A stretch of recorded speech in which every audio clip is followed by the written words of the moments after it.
All right, welcome everybody. My talk. My name is Jeff Geisperger. I also go by Big Taro. A little bit of self-docs there. So my talk is you want to make a badge creation 101 from SAO to hashtag badgelife. So first, a little bit of legalese for this talk because I like my job. The views expressed in this presentation are my own and do not necessarily reflect the views of my employer. With that out of the way, let's have some fun. So first off, who is this guy? You can call me Jeff, El Jefe, Big Taro, BT, that badge guy, AU. I'll respond to anything. My 9 to 5, I hack stuff as a security engineer. I do devices about 15 years now. And then my 5 to 9 a.m. is love making blinky hardware. Badge life for about 4 years. That's the best part. This year I released 4.5 badges at DEF CON. We're going to call it 4+1. One is not 100% ready, but that's another story for another time. First up is the Fight Dystopia Party badge. Next up is the Gunslinger Begun and Sheriff SAO. I also made a submarine badge and the Frogstar badge this year. As my friend said, dude, when do you effing sleep? Respectfully, what the F is wrong with you? Are you okay? Do you need someone to talk to? This about sums up badge life in a nutshell. So if you're getting into it, be forewarned. It is a huge time sink, but it's also a lot of fun. So a little disclaimer, this talk is about building a badge from near zero knowledge, get it working and have fun. This talk is not making an incredibly optimized, power-efficient elite badge, okay? This is a talk that says, here's how I get started with badge life and have fun doing it, not here's how I become a pro electrical engineer with 30 years of experience. I just want to set that expectation right now. Got it? All right. So the agenda. First off, what is an SAO? We'll go over the definition if you're unfamiliar with that term. Let's make one. Then we'll prototype a working badge and turn it into a real badge. And that's kind of the flow of this talk real here. So first off, what's an SAO? An SAO is a shitty, now called simple to be more PC, simple add-on.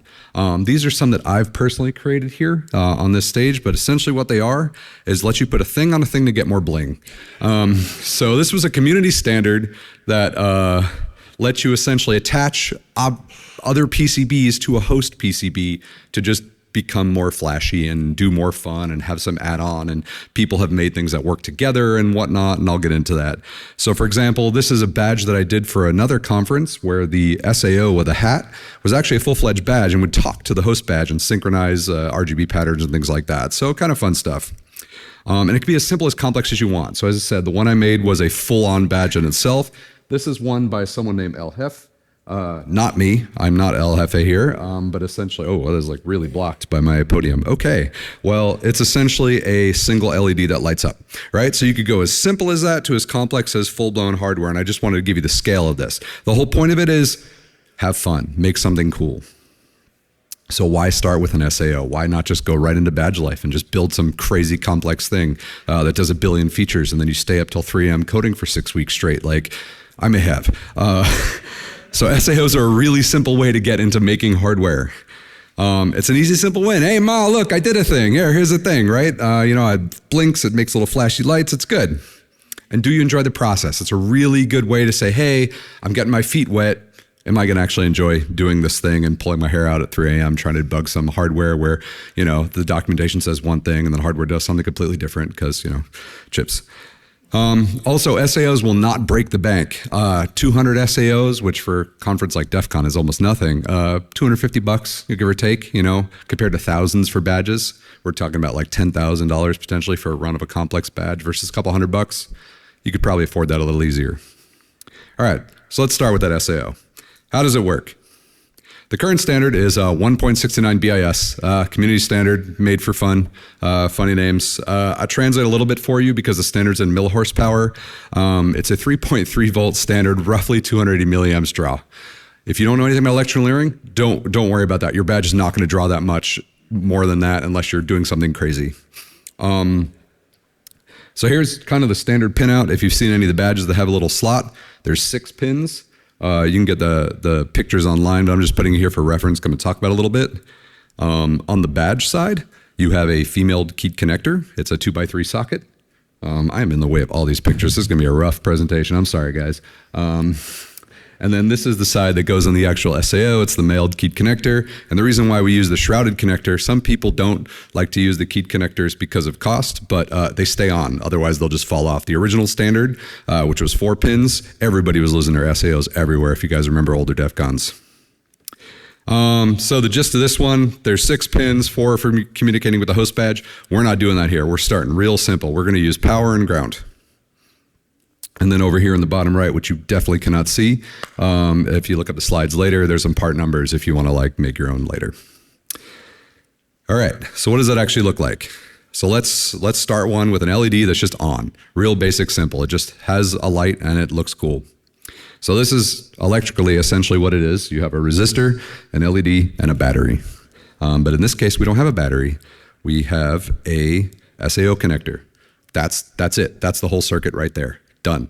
Right? You don't need any more electrical engineering for the rest of this part of the talk. All right, circuit's done. What's next? All right, so how do we actually make an SAO? Start with an EDA. EDA stands for Electronic Design Automation, and it makes you go from circuit to circuit board and everything in between. Here's some EDAs. KiCad, free, pretty decent. It's what I use for a majority of my work. Easy EDA is free, a little less featured than KiCad, but really tightly intertwined with JLC PCB, which is one of the major fab manufacturers. And what that lets you do is you could just essentially pull from their parts library directly, but I'll show you workarounds to get around that. But they are a little limited. They don't allow very complex cutouts on your board shapes and stuff like that. There's Autodesk, Eagle, and Altium Designer have some text here. You could read it, but essentially they cost money, and I don't want to do that for my hobby projects, right? This is just for fun. If you're a professional, Altium Designer is unbelievable. It's got some amazing features for auto routing and whatnot, but we're not going to do that here. This is badgelife. All right, start off with KiCad, create a project. Here's the 5 easy steps. Create a new project, build your schematic, assign footprints. I'll get into all these. Lay out your PCB, export to the factory. You're done. All right, so let's recreate that circuit into KiCad. So we have that circuit here with the resistor, the LED, and the SAO connector. Boom, place the LED, resistor, and SAO symbols. Connect the wires. And everything is on the side that I'm on. I apologize, guys. So if you want to move over there to see a little bit better. So that's essentially it. But where do I get the SAO symbol for KiCad, right? That's a weird custom part. You just download it. Twinkle Twinkie got some really good parts that are available online, open source. You could just download it, put it and drop it into your project, and they got the 3D model, the footprint, the schematic, everything. So it's like Lego blocks, right? If you guys know how to make Lego, just plug and play, you're done. All right, so I keep talking about this footprint. What is a footprint? Footprints are the pads and holes in a PCB that let components electrically attach to it, right? So every part has a shape, and then you essentially pick the right shape for that part, and then the part will, during the manufacturing process, stay on your board and then work. But what footprint do I use? Excuse me, I have standards. LEDs, capacitors, resistors, etc. They're mostly standard sizes. I say mostly because every single manufacturer has some weird part that does not fit the mold. But for the most part, you're going to do some really standard sizes. And again, pictures are right behind me. I apologize. Design your layouts to be reworkable. Make sure there's room for a soldering iron. So like when you're laying out your parts and you're picking, oh, these parts fit really small and really intricate. Cool. How are you going to fix that when something goes wrong? So you got to think of like, all right, make the largest part possible that will still fit your design. Makes it a lot easier, especially in badge life when you're sitting in a hotel room with a soldering iron you're not supposed to have and fixing little badges at like 2 in the morning. Yeah, it's really good to have some room to work on that. I recommend an 06, 03 or bigger. That's just a standard part size for LEDs, resistors, capacitors, things like that. You can always go smaller. I have done in certain designs, but it just makes it a little easier to rework. All right, we picked our size. Are we good? Now we got to check your suppliers for availability, footprints, etc. Right? As I said before, that every part's a little bit different, but some manufacturers like JLC PCB have a giant parts library, and you can just pull parts from it. And they also provide the footprints, which are mostly correct. So here is, an example of that. They give you the thing for the schematic. They give you the footprint. A little warning though, sometimes those footprints are not great. So I recommend doing prototypes of your boards first, because sometimes they're either a little too small or the pins are not actually connected correctly. And I've been burned by that in the past. It happens, but it's rare, but it does happen. There's a nice tool called Easy EDA to KiCad, which JLC PCB has their own Easy EDA software, and you could just run this thing, you put in a part number, and it pulls down all the files for you right in a KiCad. You don't got to do any extra work.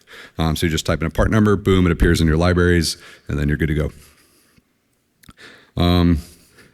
So over here is an example of assigning footprints. In our example, we have the simple add-on connector, which has the simple add-on footprint, and then we have a resistor and a diode that all use 0603 layouts. I said diodes and LED, but same thing. All right, so now we have the PCB editor. We'll drop our parts in. Here's the command to actually do so. Wire them up. Just connect everything in the electrical circuit. And if you notice here, I'm going to jump back. Those little blue lines that connect, KiCad's really nice at just telling you what to do. So if you've done your circuit correctly, it's telling you how your circuit needs to be connected here physically. So this is like the physical side of the PCB. So it's really easy. You just connect the lines. So wire them up, and electrically you're done.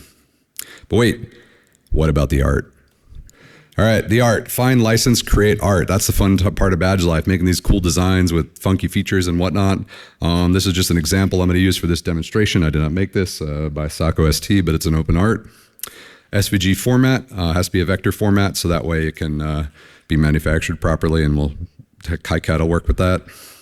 You get about 4 colors. Now, that is a little bit wrong, because now there's like full color PCB printing and screen printing and all these like new techniques, but they're relatively very new.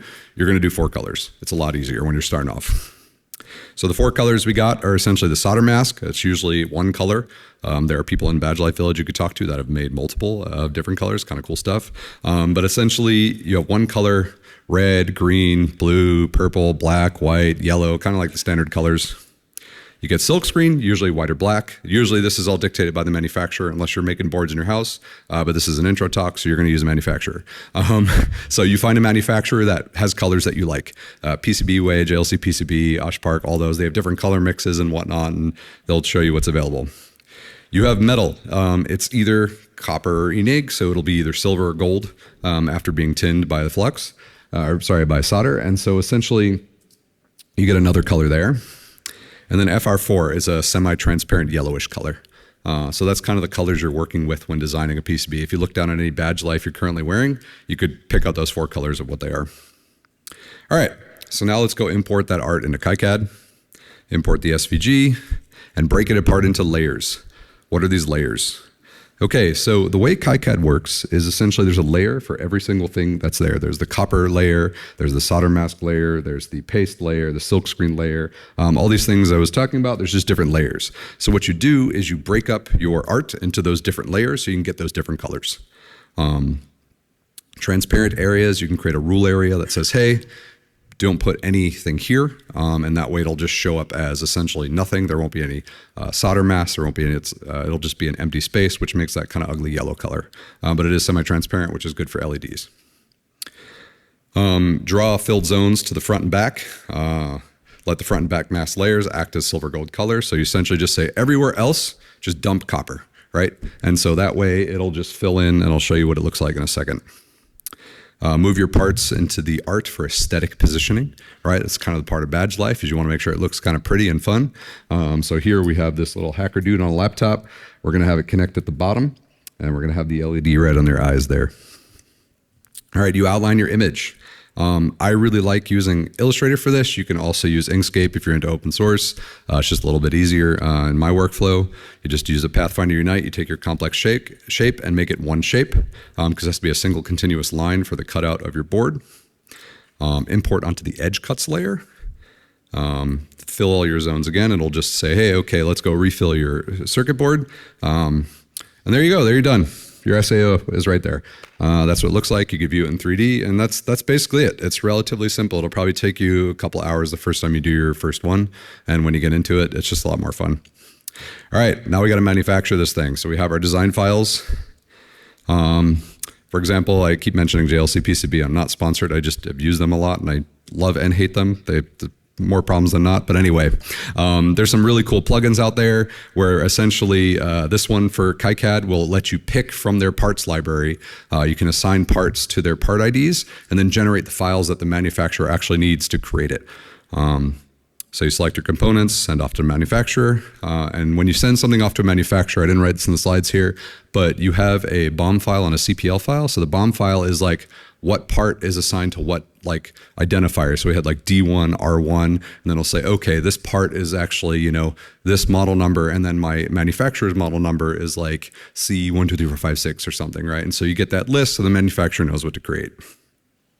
And CPL file is the positioning and rotation of the part. Is it on the back? Is it on the front?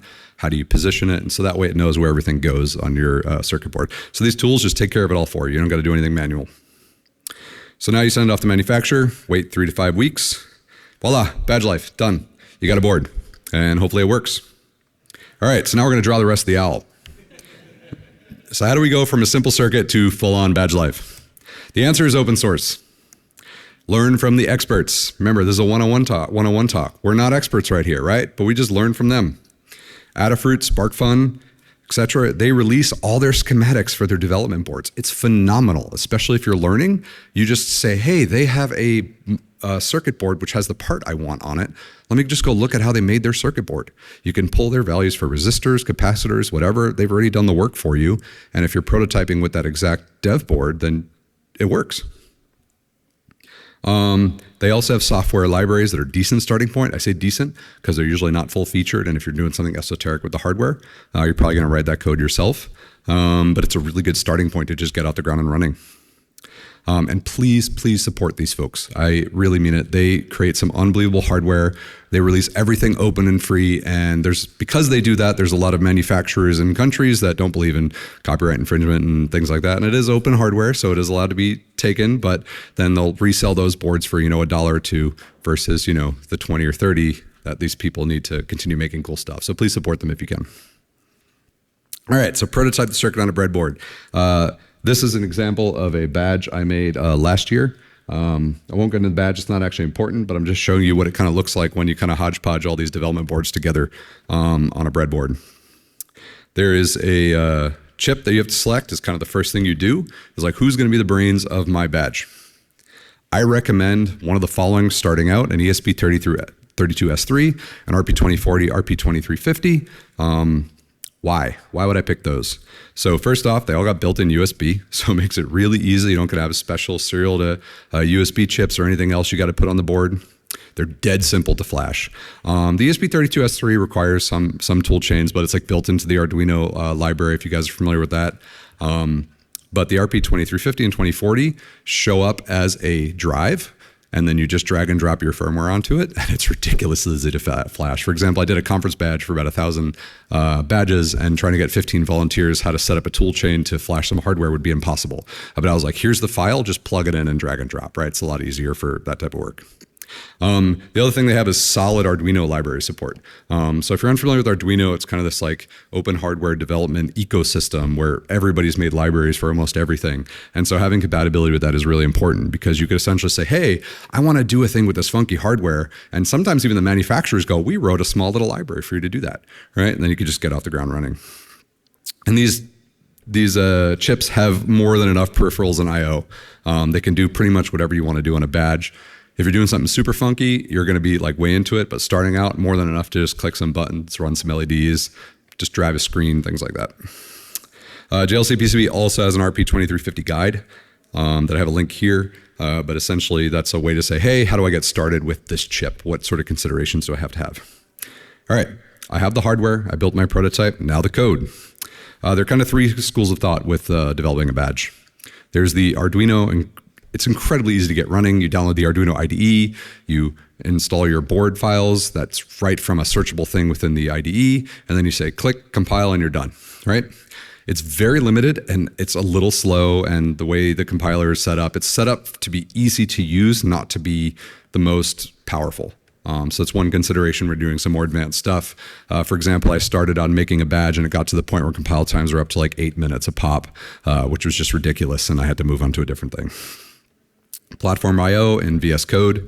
It's a pain in the butt to set up. Every time I have to do, it's at least like 45 minutes to an hour. Maybe I'm just really bad at computers. But this is essentially like just a big pain in the butt. But once it's set up, it's rock solid. You can import Arduino libraries, raw code, whatever. The tool chain's really mature, and it's like the way to go when making advanced stuff.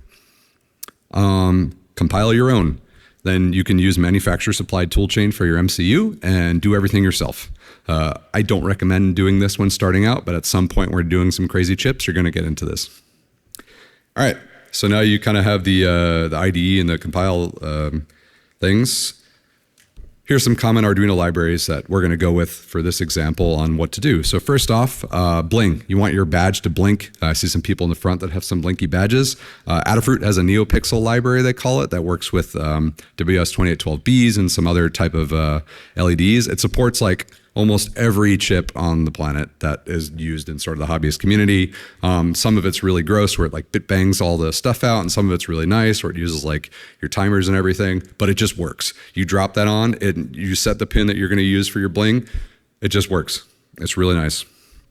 If you have a screen, there's a couple libraries I recommend: Adafruit Graphics, TFT SPI, and Lovyan Graphics. They're a Japanese group, so a lot of their documentation you got to Google Translate. But 3 really cool libraries that support a ton of screens.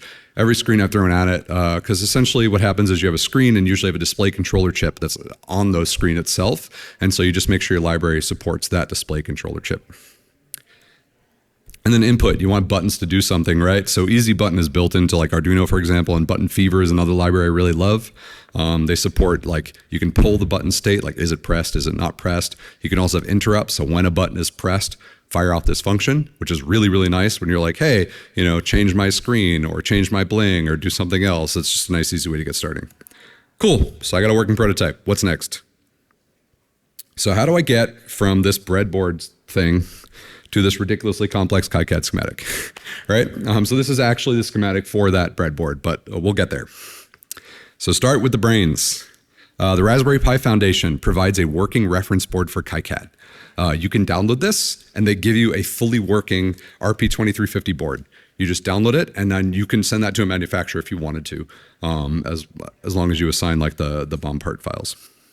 It has both the schematic and layout, so it's really simple. As you see here, it's got the MCU, it's got the flash, it's got the USB, it's got pretty much everything you need to get started. So you just kind of start hodgepodging your peripherals on, and then you're good to go. Is it the best? But does it work? Yeah, it does, which is super nice because now as someone who's just starting out, you don't need to worry about the complex part of the brains of your device. It works right out of the box. All right, next, hodgepodge your open source in. So for example, on the right here is Adafruit schematic for the display breakout for a screen I was using. I bought their device, I plugged it in my breadboard, and then I looked at their schematic and I said, oh, okay, that's all you need? Cool, and I just made my own. And so now I don't have to use an add-on board for my badge, I could just plop it right onto my badge and then have the screen plug right in. This is another example of something I've done. I needed sound on my badge to play tunes. And so Adafruit had a really nice circuit. I said, cool, look at that. Everything works right out of the box. It's relatively good. I read the spec sheet because I was going a little deeper. I tweaked it a little bit, but just relatively copied right off the open source. And then done. You got a working circuit for this peripheral that you just plug into a data line to your MCU.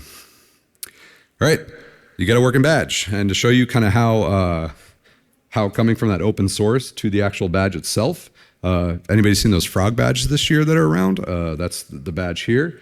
If you look on the right, there's the RP2350 reference design, and you look on the left is my personal design for this badge, besides the power stuff, which I've done myself. The rest of it is relatively copied straight from theirs because it works. Why do extra work when you're just trying to have fun, right? All right. So we started out with basically a breadboard. Those are all those like kind of components and whatnot. I just plugged into wires. We threw it into KiCad. We built up a schematic. We laid out the board. It's right behind me, so I'm sorry if you guys can't see some of that. And then the final badge. Then we get a working badge that we can deliver for DEF CON, and everybody can have fun playing with it. All right, so is it that easy? That's it? It's done? You just do those couple steps? No. So today's day and age, there's a bunch of issues with supply chain. Tariffs kind of screwed that up a little bit. Last minute part swaps, like, oh, cool, I've designed around this chip. That chip's not available anymore. Cool, what's similar? It gets a little difficult when you're saying, hey, you know, I'm using this, something easy like I'm using a button, dropping a different button. Doesn't really matter too much, but it's like, hey, I'm using this display driver. Now I have to have a completely different display driver. You gotta make sure your libraries work, everything, etc. Data sheets misrepresented components. One of the issues I ran into once is I wanted a three-way switch. I wanted to essentially be power selector. It's off, USB, or battery. Really simple. I didn't want to do any power selection circuits or anything. And so I got a three-way switch. They come in. It wasn't a three-way switch. It was a two-way switch with a momentary three. Kind of like if you have those Bluetooth headphones where you like turn them on, then you hold it to pair type of thing. That's kind of what it was designed for. They didn't say anything like that in the schematics, the data sheet, nothing. Right? So you always make sure you have a prototype done and make sure to do your prototypes early because you will eventually find issues. And the manual cost of labor. That's one thing I really want to talk about. If you say, I'm going to make 1,000 badges, everybody's going to have one, it's going to be great. And you have a screen on your badge, and you have to attach that screen. Now you have to attach 1,000 screens. I've done this. So it's a bit of a pain. My buddy Doug in the back over there, he's helped me with one of those where I did about 750. He did about 200 of these screens for a conference we did. So it's just when you do a badge, make sure the cost of labor is in your head about how much time things are going to take. All parts fail. Plan to buy overages. Sorry, one second.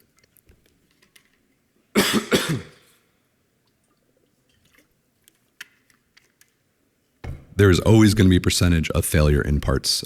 You could design this thing rock solid. You could design with like really good tolerances in mind, and then you'll just get a bad button or a bad screen or a bad whatever. I'll give you an example. This year, I had the submarine badge and the Frogstar badge. Both of those, the PCBs came out 100%. One had a bad button.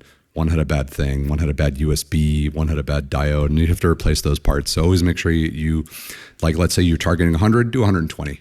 Let's say you're targeting 1,000, do like 1,100, right? You always have that little bit buffer, 10%-ish roughly to get in. And then if you have more, then you have more.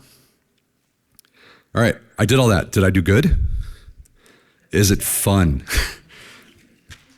My personal requirements for a badge.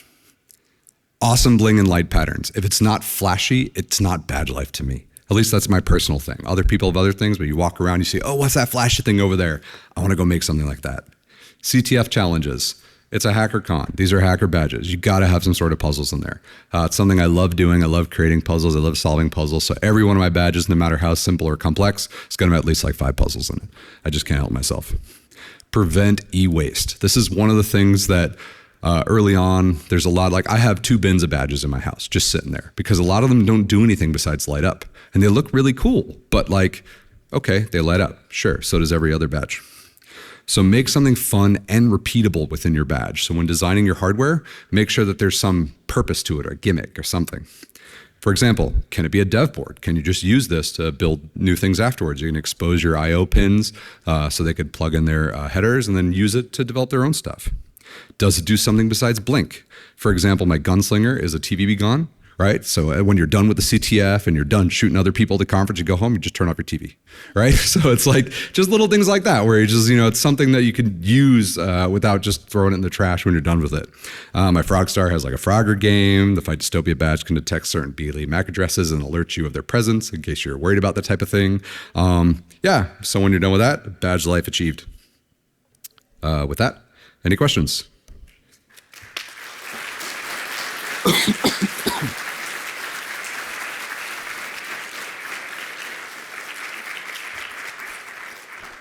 And real quick, you can see more of my work at bigtaro.net. You can see some of the badges I released. It's all blocked by me, of course, because wasn't expecting this podium to be here. Yeah, you? When you're talking about overages, when you're first starting out versus further on in the process, what would you suggest people scale that as? Like, do you start out with like double what you think you're going to need, and then do less and less? Or? Yeah, no, it depends. It depends on what stage you're in, right? So I would always target like 10 to 20% for anything because that's a really safe number because it's statistically improbable for all that stuff to fail unless you have a design flaw, right? So I think like 10 to 20% is a really good number. That's something I try to target. I always target like for badge life, I'll target 100, I'll do 120, 125, depending on what the manufacturer and type of board and things like that. They usually don't do numbers like you can do 100, but they'll offer the next one up as 120 or 125. So say, yeah, good, do that. And that's kind of what I target. In terms of like large quantities, the larger you are, the more less buffer you kind of need. Because if you say like, oh, let's say 10 badges are going to fail, you're making 10 badges and 10 fail, you're screwed, right? But if you're making 1,000 badges and 10 are going to fail, you can get away with a little less. So it really depends. It's a really hard question to answer based on experience. Like I'll do a prototype run. My first prototype run, I'll always do 10. Right? I'll never do 5 or anything, because if I have to bodge 2 or 3 of them and then I screw up soldering the badge, I'm just going to throw that thing out. And so essentially I got to, make sure I can do things, put extra test pads, put extra things when you're debugging. And that way you can get that second run down to pretty high confidence it's going to work, unless there's like part failures. Yep. Thank you.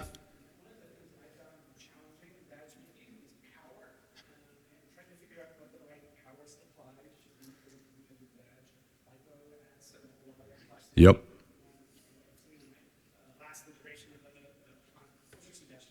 That's a good question. I've done all of those. I've done rechargeable batteries. I've done AA's, AAA's. If you want to keep it dead simple, I would just go with AAA batteries or AA batteries. That way you essentially have a certain amount of voltage. So usually batteries die at around 0.9, 0.85 volts.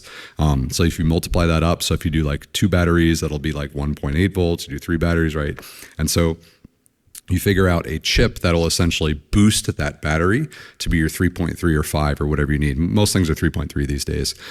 So you boost that up to 3.3 and you can get a chip that says, I can boost power from 1.8 volts or 2 volts all the way up to 3.3, or I can buck down from 5 volts to 3.3, so that way you could plug in a USB as well. We could talk a little after about how to design a circuit like that, but usually that's what I do, is have some sort of power circuit where if it's coming from the battery, you're going to boost.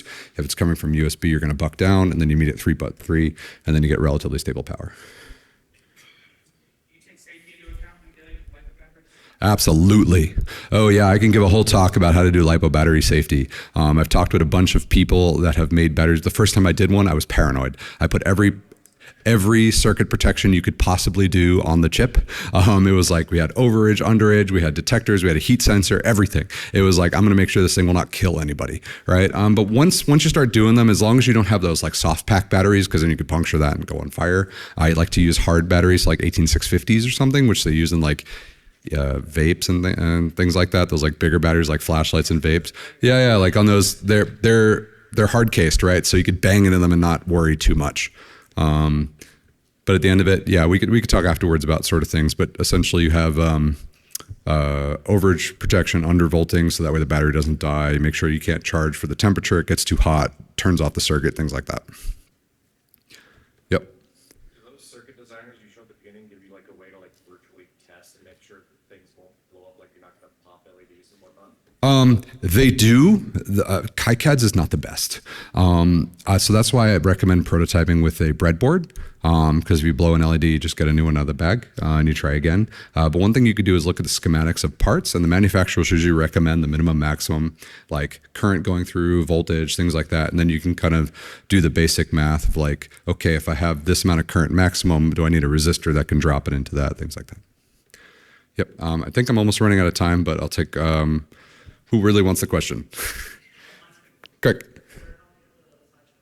There will be a copy available on infocon.org once they put it up there.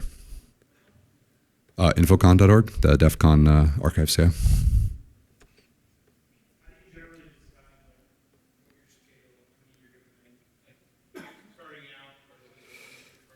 As many as I have sanity for.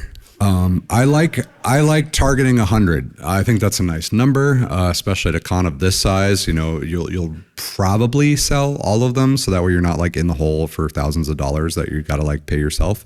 But it really depends what you want to do. You could do as little as like 10, 20, you know, just want to try it out and make something new, give it out to friends or whatever. Or you can go, I would not go over 100 or so. It's just too much. All right. I was called time, but thank you very much for coming to my presentation, and have a good day.